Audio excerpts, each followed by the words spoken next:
la waaye am na ñu ko gëm am na tamit ñu ko gëmul waaye li may bëgg a wax ci sama àqulaay taala laa ko teg ndax yàlla suturaal na ma ba daaw rek laa demoon Màkka te Màkka ku fa dem ba sa borom nangul la sa aj lu ñuy wax alhajju mabruur pay gi mooy àjjana. kon je n'entends pas dem daaw judduwaat li may woowee sama xarit yi ma leen wax ne damaa judduwaat maanaam jàpp naa ne sama aj bu ko sa borom nangoo maanaam man judduwaat naa amatuma bàkkaar mu ñëw tey jii nga posé ma question bu rëy bu mel nii may jël risque di commettre bàkkaar bu rëy boo xam ne ci biir l'islam dañu classé péché yi am péché yu ndaw ak péché yoo xam ne péché capitaux lañ koy woowe péché capitaux yooyu dafa am lu mel ni qatlu nafs rey nit waaye rey nit liñ koy bind ci péché capitaux yi dafa am beneen péché bu fa nekk bu ñuy wax bu ñuy wax qawlu zuuri wa shahadatu zuuri mooy fen ak seede fen man je n'entends jamais de ma vie di fen waxuma laa dama jógee barki de Mboo Njaay màkk ba pare nag di wax fen wu rëy woo xam ne yaa ngi koy wax ci dëkk boo xam ne li ngay wax xëy na mën na taal dëkk li ma ci jublu mooy ci tontu ci question bi dama toog ma ne Souleymane yow sa borom may na la xel boo xam ne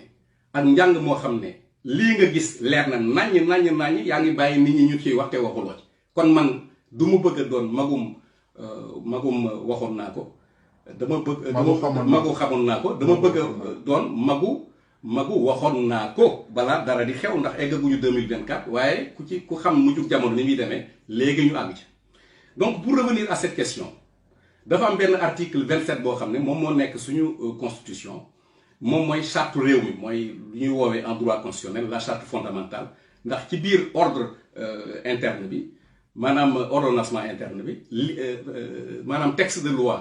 bi nga xam ne moom moo féete kaw lépp mooy suñu constitution boobu lan la wax article 27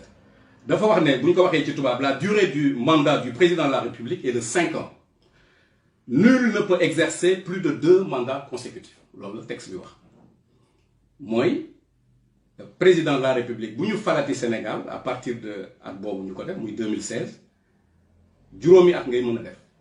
waaye ginnaaw sa juróomi at yooyu mënoo def yeneen juróomi at yu ñu toftale lu ëpp yeneen juróomi at lu ñu toftale au total mënuloo def 5 ans ba pare ñëwaat defaat 5 ans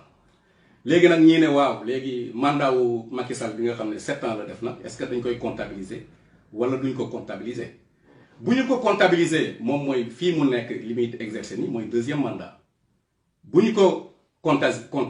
comptabiliser wul mu ngi def 1er mandat comme autrement dit en 2024 day mën a présenté wu léegi nag ñu ne waaw loolu est-ce que am na tontu wala amul tontu bu dee en droit am na lu ñuy woowee les dispositions transitoires maanaam bu ñu indee loi bu bees ñu ne waaw loi bi de lu bees la waaye bi muy ñëw am na lu mu fi fekkoon ndax li mu fi fekkoon loi bi daf koy régir maanaam loi bi soxal na li mu fi fekkoon bu boobaa disposition transitoire bi day wax ne ndax li mu fi fekkoon sax loi bi daf concerne na loi bi maanaam loi bi da koy àtte li mu fi fekkoon waaye nag loi bii nga xam ne moom mooy loi bi indi article 27 maanaam ci ginnaaw référendum bi article 27 boobu amul lu ñuy wax disposition transitoire waaye question bi li ko àtte te foofu laa bëgg ñu déglu ma bu baax a baax tax dafa am benn ëttu àttekaay bu mag bu nekk Sénégal ñu koy wax conseil constitutionnel sama boroom def na ci ñi ma jàngal ndax nit jékkul jékki rek tekki dafay am ci loxo yu mu jaar am na ku ñuy wax Yankuba Isaac Ndiaye Jacob lañ ko daan wooye man moo ma yoroon droit des obligations muy ku xarañ ñëwoon fii tamit France di fi jàngale nekk ku xarañ ba sax di jommal tubaab yi am na keneen ku fa nekk koo xam ne ñoom ñëpp sequma ak ñoom dara sax waaye ñoo ma jàngal war naa leen wormaal ñu koy wax Ndiaw Diouf moo ma yoroon droit commercial nekk ku xarañ macha allah ak ñeneen ñoo xam ne wax dëgg yàlla ay doomu Sénégal lañu ñoom ñoo nekk ci conseil constitutionnel président laajoon na leen avant référendum bi ni leen waaw sama mandat 7 ans bii est-ce que dafay bokk ci décompte bi maanaam est-ce que dañ koy considérer comme premier mandat ba nga xam ne suñ ko considérer su ma defaatee mandat 5 ans boobu élection 2019 sa ñëwagul su ma defaatee mandat comment dirais-je 5 ans man pare na ou bien loolu la président posé woon question léegi moom question bi sax bi Macky Sall posé woon conseil constitutionnel ni nii est-ce que je peux appliquer la nouvelle durée de 5 ans du mandat du mandat précis à mon mandat en cours maanaam est-ce que sama mandat 7 ans bi nouvelle loi article 27 bi dafay ñëw soxal ko wala déet conseil constitutionnel tontu de façon très claire li conseil constitutionnel tontu mu ngi ko def ci benn décision numéro 1/C/2016 du 12 février 2016 conseil constitutionnel tontu lii ndax dama koy wax ci tubaab soo ko wax wolof conseil constitutionnel yi la tontu le mandat en cours au moment de l'entrée en vigueur de la loi de révision par essence intangible et hors portée de la loi nouvelle loolu conseil constitutionnel boo jëlee décision boobu mu rendre le 12 février 2016 mi ngi ko wax ci paragraphe 30 des motifs boo demee tamit ci li ñuy wax dispositif bi maanaam acte dafa am structure dafay am les visas moom mooy texte de loi yi ngay basé wu ngir acte ensuite day am motif moom mooy fan nga teg li ngay acte day am dispositif mooy li nga acte lan la ci dispositif bu conseil constitutionnel yi la wax la loi nouvelle sur la durée du mandat du président de la République ne peut pas s'appliquer au mandat en cours lii sëñ Kaliou dafa leer moom mooy que loi article 27 boobu di wax ne loi bi 5 ans la plus 5 ans mu jeex dafa ne bokkul maanaam 7 ans yu njëkk yi bokk ci loolu de façon claire ma répété waat ko la loi nouvelle sur la durée du mandat du président de la République mooy la loi nouvelle bi wax 5 ans ne peut pas s'appliquer au mandat en cours si c'était en 2016 boobu Macky Sall mu ngi ci mandat en cours ñu ne ko kon 7 ans yi bokk ci kon bu ñu defee ne dañuy dox ba ci kanam comme ni Ablaye Wade defoon mu saisir conseil constitutionnel pour avis ndax mën naa def 3e mandat wala déet nekkuñu ci contexte boobu dañoo nekk ci contexte boo xam ne conseil constitutionnel tontu na bu yàgg depuis 2016 bi ko président Macky laajoon ne ko man est-ce que sama 7 ans yi day bokk ci décompte bi kon ñu jàpp ne ci tënk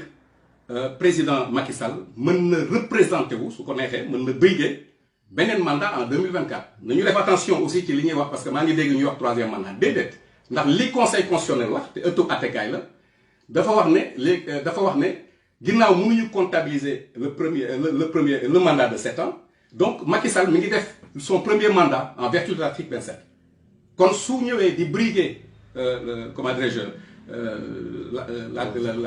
enfin di déposer candidature en 2024 dafay déposer candidature pour briguer un second mandat mais damay wax second parce que soo nee 2e en droit mooy 3e mën na am 4e mën na am mais soo waxee second maître doguma la amuma sax nit di wax di dog mais maître nag gis naa benn vidéo buy circuler Macky Sall si boppam président de la République mu ne sénégalais bii mooy sama dernier mandat waaw léegi xam nga foofu loo wax si loolu foofu laay ñëw mooy Macky Sall yaak moom ak man ñooyam ndax loolu suñu constitution bii ma lay wax moom moo indi lu ñuy wax le principe de l'égalité entre les citoyens waaye Macky Sall moom wax mun na wax loo xam ne xëy na li mu jàngul droit moom moo tax mu di ko wax man li ma jàpp mooy au départ xëy na moom dafa amoon intention ne dama bëgg a verrouiller constitution bi parce que laata ñu koy fal loolu la promettre Sénégalais yi ne damay verrouiller constitution bi ba ku ñëw ñaari mandat ngay def dem sa yoon bi mu ko waxee waaye fàtte woon na wala moom xam na ne bu baax a baax saisiroon na conseil constitutionnel ne ko est-ce que sama mandat 7 ans bi ci la bokk conseil constitutionnel tontu woon ko ne ko sa mandat 7 ans bi bokk ci kon ginnaaw fal nañ ko une première fois en 2019 mën na présenter waat en 2024 xam nga lu tax mooy président Macky Sall amul choix fi mu ne nii su ko neexee nag lu ko neex mu wax keneen ku mu neex lu la neex nga wax waaye conseil constitutionnel décision la rendre xam nga décision bu ko ëttu àttekaay rendre kenn amul choix maanaam day tegu sa kaw citoyen bu mu mën a doon day tegu ci kaw président Macky Sall autrement dit décision conseil constitutionnel boobu mu ngi tegu ci kaw Macky Sall day appliqué wu maanaam Macky Sall amul choix par force lay respecter décision conseil constitutionnel xam nga lu tax ndax ëttu àttekaay bu ñu ko créé dafa am lu ñuy wax loi organique boobu moom mooy wax ëttu àttekaay bi ci kaw naka lay liggéeyee article 13 u loi organique boobu dafa wax ne le conseil constitutionnel statue en rendant des décisions c'est-à-dire conseil constitutionnel décision lay appliqué boo nee décision en droit moo xam tribunal correctionnel moom moo ko àtte moo xam tribunal administratif moo xam maanaam comme suñu conseil constitutionnel bi su ko rendre rek décision bi par force lay appliqué wu kon nag Macky moom lu ko neex na wax mais li nga xam ne mooy droit man day wax dëgg yàlla waxuma un avis politique hein, loin de là je donne un avis technique bi maa ngi ko teg ci kaw et je défie quiconque koo xam ne da nga bëgg ñu débattre ak ñu demee noonu soo bëggee ci beneen plateau ak lu mu mën a doon nga xam ne article 27 bi lii la wax waaye conseil constitutionnel tontu woon na bu yàgg ne sa mandat 7 ans bi bokk loolu moom mooy li nga xam ne daa leer moom waaw conseil constitutionnel daf ko wax de façon très claire kon nag lii moom mooy li nga xam ne mën na am donc en résumé Macky Sall n'a pas le choix su ko neexee mu présenter en 2024 su ko neexee aussi mu bañ a présenter mais yoon may na ko mu présenter en 2024. donc jàpp nga ni en 2024 Macky Sall ak APR ak seen i gàngoor bu ñu yoree seen liste dem ba conseil constitutionnel ne dañuy déposer donc conseil constitutionnel du ko rejeter. déedéet pas du tout parce que c'est recevable. non c'est recevable. c'est recevable. loolu moom amul sax demal maa ngi ñëw amul loo xam ne loi bi daf ci lënt wala lëntu ci polémique yi xew autour yëpp wax dëgg yàlla xëy na nit ñi xam nañ loo leen manifesté wu mais encore une fois man li may wax vraiment amul kenn benn kàngam bu ma xam ci gouvernement bi boo xam ne damay communiquer ak yow wala benn kàngam mu opposition beeg vraiment voilà ci yoon laay wax parce que man Cheikhul Khadim mi ma yaakaar defal na ma teraanga boo xam ne maa ngi ciy suturlawu ak képp ku ma yaakaar waaye nag am naa obligation sama réew Sénégal la ma wax loo xam ne day jur jàmm